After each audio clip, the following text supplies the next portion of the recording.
We're here at Wittman Field in Oshkosh, Wisconsin. And today we're going to talk a little bit about the crew and the makeup of the crews in 123s and C-46s in Vientiane, Laos. Normally, your cockpit crew is a captain and a first officer, but in the back of the airplane, you had what they called kickers. Our kickers, nationality-wise, were American, Thai, and Lao. Their job was to control the cargo in the back of the airplane. In the case of the C-46, the name kicker really was applicable because when they go out with a load of rice, they were airdropping this rice to villages that needed the food. The procedure for them to do that was take a pallet of rice. There was 1,200 pounds on these pallets in the C-46, get it to the open door, and when the captain rang the bell or turned the green light on, they shoved this pallet out the door. And that's where the term applied as being a kicker. Sometimes they were on the floor kicking this huge 1,200 pound pallet out the side of the airplane. And so it would free fall down into what they called a DZ, or drop zone, for this cargo. Now in the 123, it was a different ball of games.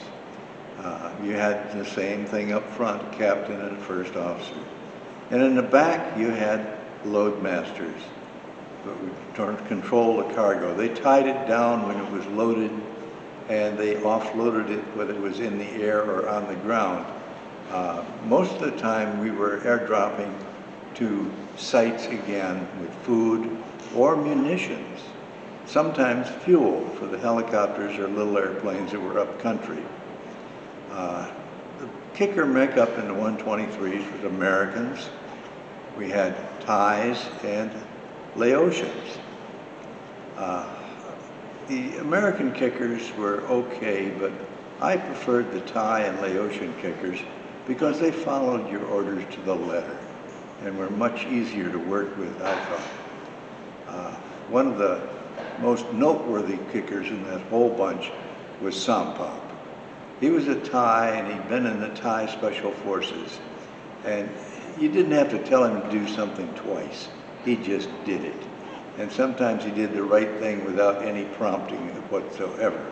And that was a great safety valve for those of us up in the cockpit, and a feeling of security too. Here at Wittman Airport, we don't have such things as kickers anymore. And I really miss that era.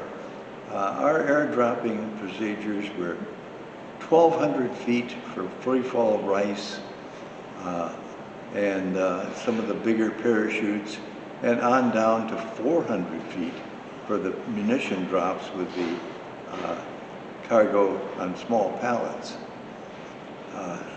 The conditions and the way you dropped varied. If it was an area that was relatively enemy-free, and you were dropping things like artillery rounds and things of that nature, you knew they were keeping the enemy far away. And you could make a nice big pattern and be very accurate with your dropping. However, if you looked at the load, you saw it was consisted of small arms ammunition, claymore mines, and hand grenades. You know the bad guys were right on the doorstep. So you kept it in tight and made your drop and got the hell out of Dodge. Many of the guys on these hot drop zones, as they called them, would come up overhead and spiral down, trying to stay out of the field of fire of the small arms around the site. Me, I did something different. I got down right on the deck and would smoke in, pull up, drop, and get the hell out of Dodge. And I never did pick up any bullet holes other than one time down in the southern part of Laos. But that's a story for another day and another time. Thank you.